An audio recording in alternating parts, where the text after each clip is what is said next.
Hello, and thank you for tuning into another JD channel video, in which today we're working on the budget Integra. I've been having a problem that's been plaguing me for a while, where the alternator has been replaced pretty much twice, but for some odd reason, after I replaced the distributor cap and the distributor coil, I've been having a problem where the alternator pretty much isn't getting any signal or power. So pretty much you can start the car and then it'll stutter, and I had a tester that you plug into the lighter, and the alternator lights, none of them were lighting up. Pretty much it was yellow and red, and I mean, that's not a good sign in theory, because it's saying that it's not putting out enough power.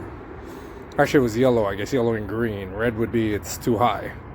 So what you would have to do is just rev the car, and then usually it'll compensate, but lately it's just been running at yellow, and it's been saying that it's not generating enough power. So the only thing I figured out is it's probably what's known as the ELD, or electronic load detector.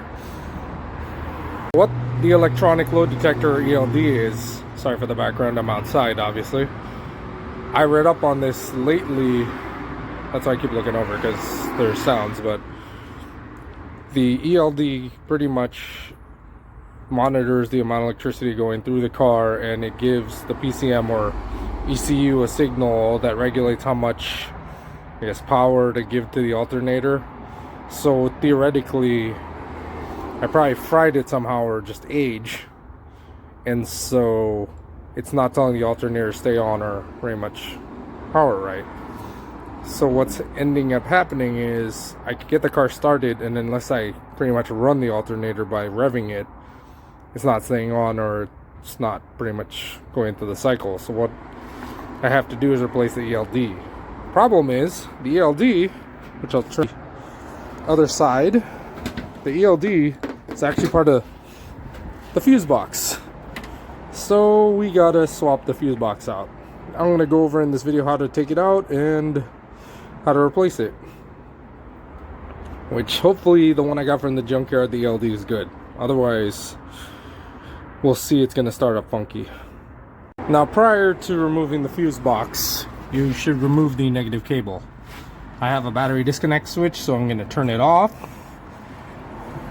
So unlike when I did the distributor cap, I'm not gonna fry anything, which is what I think I did. So first thing you gotta do is take off the cap. Shoot, hold on. Kinda interesting with one hand. There you go, take off the cap. And then you gotta take off the power cables. This I tried to take off at the junkyard with the crappy screwdriver that comes in the BMW toolkit, didn't work. So try to get a sharp screwdriver, a bigger one. I think this is an 8. Okay, maybe I'll try to figure out what this is, because I can feel it's gonna round it. I believe this is an 8mm. Let me go get my wrench and take out the two cables. At least at the junkyard, pretty much I just broke these off because I didn't need them. And so this one obviously I can't break off, so I'm gonna get the 8mm, try to see if it'll come out. So I got my open-ended 8 because I couldn't find my socket. I had it this morning, so I go take this off, and looks like it's working. Come on. So this is an 8mm, I can confirm that. I'm just seeing it with this, so I can take it off my hand or use a screwdriver from that point.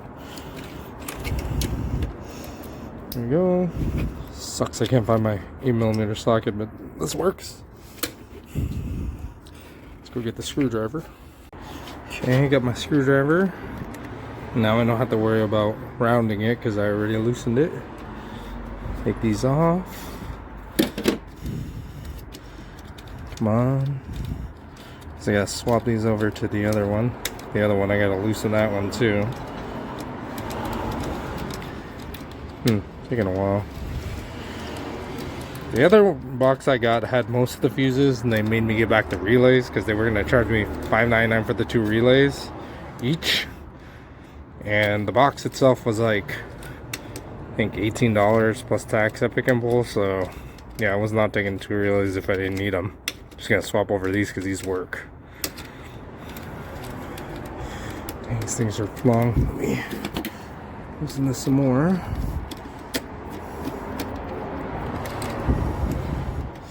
Come on. There you go. I got one. Okay. That top of the sway bar. EGSR factory sway bar. It's a good steal for 20 bucks. Painted gold, but I didn't mind it. It's a real one, so technically it's OEM. Not for my car, but yeah. Alright, so take these out. Come on. Make sure not to spark that cable. But yours should be fully disconnected. I have a battery disconnect switch, so I just leave them on. Take these out. Make sure you remember which side. Gold on the right and silver on the left. Now we're going to take these out. These are 3 10mm bolts. Let me get the wrench. Okay, so I got my 10mm socket. So there's a 10 here.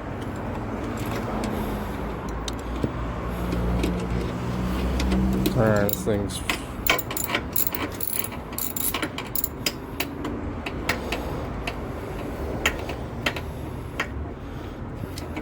10mm. Got where my screws are. And then now that the 2 wires are off, you're going to see that there's a 10mm down here. Loosen that and then get off with your finger so you don't lose it.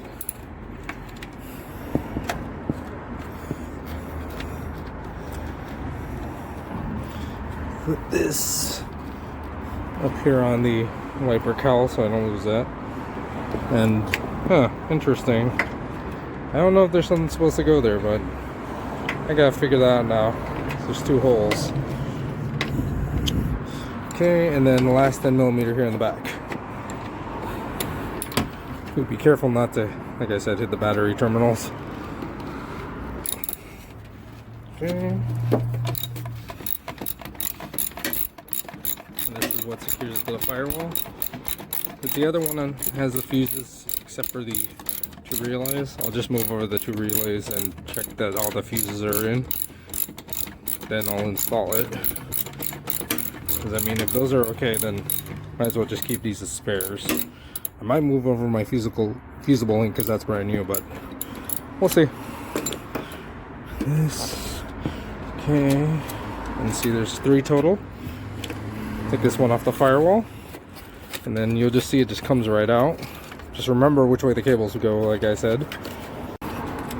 Okay, I take this out. It should just come out. Well, the other ones didn't have the battery in the way. Mine does. Kind of sucks.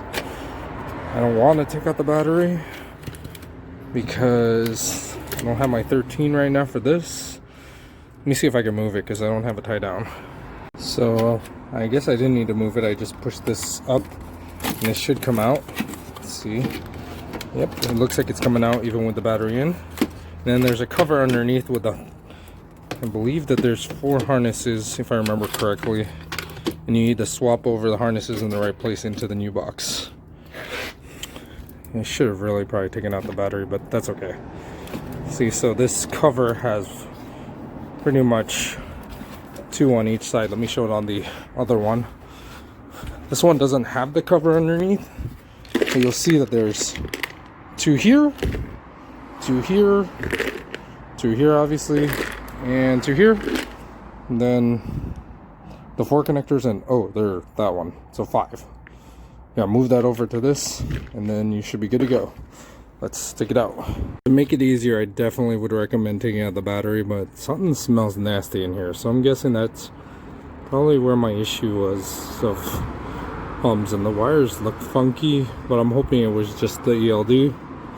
So each one of these has a little kind of button you can press to pull them out.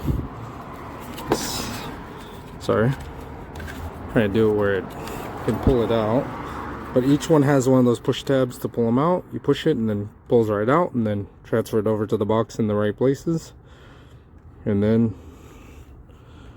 continue on. But you know, this thing looks nasty. It smells funny. I'm hoping it's just the fuse box that smells funny, because there was a spider in here too that was dead. Oh well. All right, which my OEM one right here did not smell pleasant.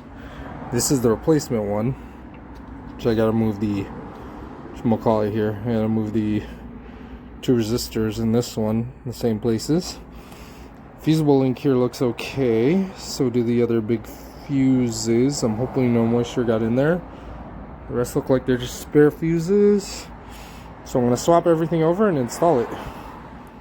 Alright, after moving the 2 relays over, which be careful not to bend the connectors, I checked the fusible link. Good. And now we're going to go install the box, which all the connectors on the bottom, I thought these 2 bigger ones were the same, but they're different. So pretty much each connector can only go in one way, which is nice. This is what my set of wires looks like, which did not smell pleasant. I'm hoping it was just the ELD that was bad, but we'll see once we try to start it. So go swap this in and we'll give it a start right after. And also don't forget to install these 2 connectors right here for the terminals, because I probably would have forgotten it if I didn't mention that right now. So let's install it. Just connect them as is. They only fit one way. Then there's one over there, of course, and then we'll give it a go. Alright, I got the harnesses in and they just click in. And then now we're gonna mount the box with the 10mm bolts, bolts. And squeeze it down in here. Let's see if I can do this again. So you put the back first, it goes past this other stripping that kind of fell over. Get the cables out of the way, these out of the way. So gold on this side, the darker one on this side, and mount it so holes are there. We're gonna bolt in the bolts with the 10mm socket wrench. Let's see here. Alright, because I took some extra ones just in case. So I got 3 shiny ones.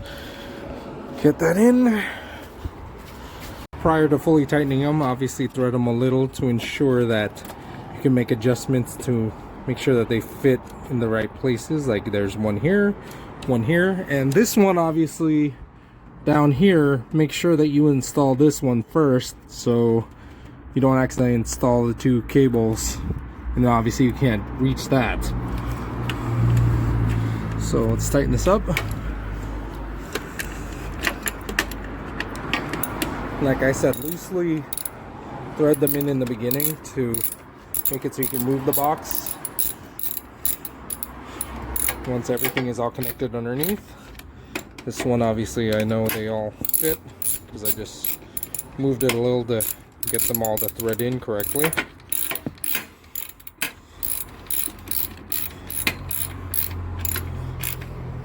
Make sure not to over tighten because you might snap a bolt. Don't forget the last one right here by the battery cable. It is a lot easier obviously if the battery is out, but I decided to give myself a challenge, I guess. So we'll just don't strike the terminals. Done that in the Accord once and that was very interesting. I guess nothing happened, but it was kind of scary. The wrench hit the negative and the positive and then sparked for about a minute and then stopped. I don't recommend that, and that was years ago. And now thread in the 2 cables. They fit in so the box can be closed. Line them up and screw them in with the Phillips head. Make sure they make enough contact. There. And this one, like I said, they'll fit into these grooves in the box. So obviously you can close the box and not have it exposed. Screw it in with the Phillips head screwdriver.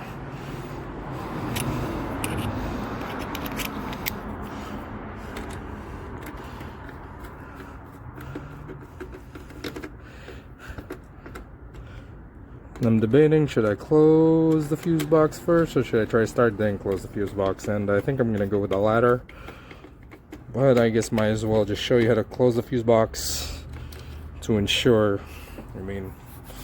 you're not wondering how come it fits funny, there's a particular way to do it, and then we'll turn on the power and try to start the car. This one was actually in really good shape, and make sure you get at least one that's compatible with your car. I believe that 94 to 97 are the same. Not sure, maybe it's 94 or 95 like my alternator, which is OBD1 only. Well, there's the old fuse box. They're the same cover, and obviously I guess you'll be able to tell that they're the same. Let's see if the numbers are the same. Yeah, top part's the same. This came out of a 95, but same thing as the 94. Put the back portion first, then the front, and it'll just click in so it's uneven. And then now we're gonna go try to start the car. Turn the power back on. Hopefully no sparks or anything, and it looks okay so far. Let's go into cab. Alright, the moment of truth. Put in neutral, and now start it, and hopefully it starts up well. And it's still starting up funky, because as you can tell, there's no lights. But there's no more battery light. Guess that's kind of a win. See, it's starting up funny, and look, it's yellow, so I don't know what to make of that. I guess it might be ECU. Hopefully it's not. We'll see how this goes. Alright, cold start. Let's see. Hey, green lights. Alright, so it's the next day, and I just decided to go start it to go see if the repair worked. Because normally when it's a very cold start is when it acts up and it starts funny, and then the alternator and everything doesn't work. But it looks like it did, so I guess this is a success. I hope you enjoyed it, and thank you for tuning into another JD channel video. Take care.